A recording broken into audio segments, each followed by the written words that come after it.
ये कहानी है रामनगर की। रामनगर के लोग बड़े मेहनती हुआ करते थे। उसी गांव में एक प्यारा परिवार रहा करता था। ये कहानी उनकी बहू के बारे में है। वैसे तो सपना बहुत अच्छी लड़की थी। हर काम को एकदम मन लगाकर करती। पर उसकी एक बड़ी बुरी आदत थी। उसके पेट में कोई भी बात नहीं पचती। वो हर बात अपने जानने वालों को बता दिया करती थी। आइए देखते हैं उसकी ये आदत कैसे उसे और उसके परिवार को मुसीबत में डाल देती है। एक दिन उसकी सास घर में चलते चलते गिर जाती है और वह वहीं बेहोश हो जाती है। तभी वहां जल्दी से सपना आती है और उनकी मदद करती है। अरे सासू माँ, आप कैसे गिरी शब?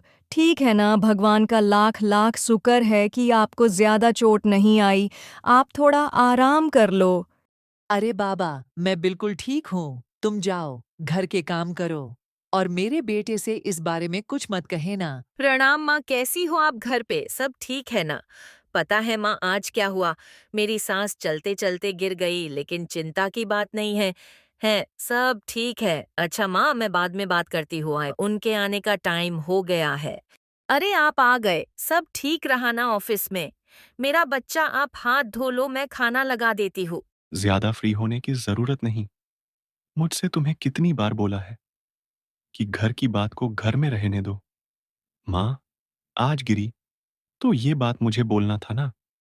ऑफिस में तुम्हारी माँ का फोन आया था, हाल चाल पूछ रही थी। रात को जब दोनों डिनर कर रहे होते हैं, तब रमेश सपना को एक जरूरी बात बताता है। मैंने अलमारी में कुछ जरूरी डॉक्यूमेंट्स रखे हैं। बॉस ने मुझे बहुत संभाल के रखने को कहा है। उनके पीछे कुछ लोग भी पड़े हैं, उसका ध्यान रखना। रमेश, मुझे यकीन है कि जो डॉक्यूमेंट्स मैंने तुम्हें संभाल के रखने दिया है, तुम उसका ध्यान रख रहे हो। मुझे पूरा भरोसा कि तुम मुझे नाराज करने की गलती नहीं करोगे। अच्छा, आज कौन कौन से मीटिंग्स में जाना है, बताओ। सर, आप चिंता मत करो। मैंने डॉक्यूमेंट्स को बड़े संभाल के रखा है। और सर, आज हमें गुप्ता जी की फैक्ट्री देखने जाना है।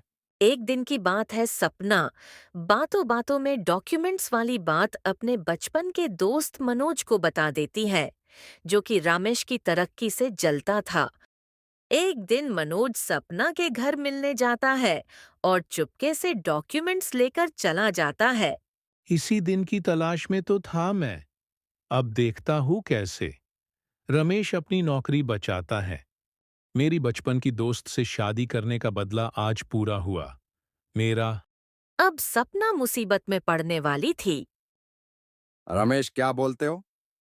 गुप्ता जी की फैक्ट्री तो मुझे बहुत पसंद आई, और इस फैक्ट्री से हमारा मुनाफा डबल हो जाएगा। इससे खरीदना चाहिए कि नहीं, तुम अपनी विचार बताओ।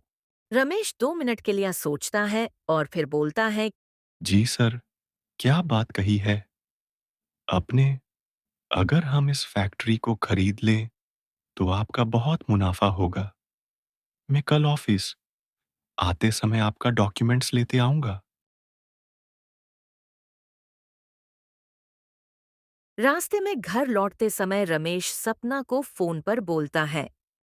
हेलो सपना मैन, जो डॉक्यूमेंट्स तुम्हें संभाल के रखने दिए थे उसे निकाल कर रखना। कल सुबह मुझे ऑफिस लेकर जाना है। सपना रमेश से बात खत्म कर जल्दी से अलमारी की तरफ जाती है, पर वो डॉक्यूमेंट्स खोजने पर भी नहीं मिलते। आखिर में वो हर मान जोर जोर से रोने लगती है। शायद मनोज ने ही चुराए हैं, सब मेरी ही गलती है।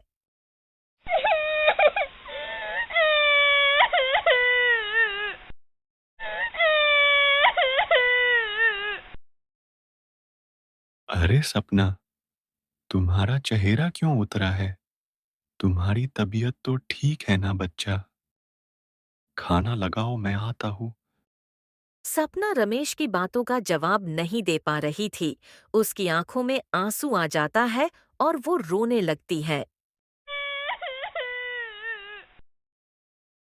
अच्छा, कोई बात नहीं। आपको अपनी गलती का अफसोस है, बस मेरे लिए इतना काफी है। रमेश पुलिस को सब सच सच बताता है और मनोज विनती करता है कि चोर का पता जल्दी से लगाया जाए। चिंता मत करो, पुलिस आपके साथ है। हम जल्द ही उसे ढूंढ लेंगे। ये इंस्पेक्टर तोडरमल का वादा है। आप मुझे उस चोर का हुलिया बताओ। मुझे बॉस को सब सच सच बताना होगा। मुझे यकीन है वो मेरी बात सुनेंगे ही। राम जी, मुझे शक्ति दो। अरे रमेश, इतने परेशान क्यों लग रहे हो? क्या बात है घर पे? सब ठीक है ना? आओ बैठो। अच्छा रमेश, कल ऑफिस आते समय वो डॉक्यूमेंट्स लेते आना। रमेश बड़े दुखी मन से बोलता है। बॉस, मुझे माफ कर दो। मैं आपकी उम्मीद पर खरा नहीं उतरा। आपने जो डॉक्यूमेंट्स मुझे संभाल के रखने को दिए थे, वो चोरी हो गए।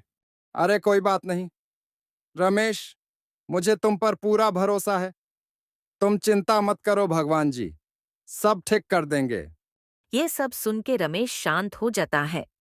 हेलो, हाँ सपना जी, आपका शक सही था।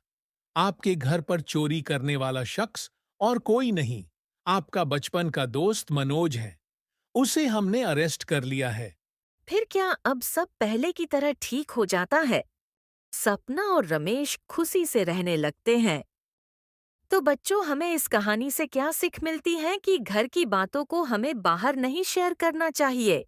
अभी के लिए इतना ही, हम फिर मिलेंगे।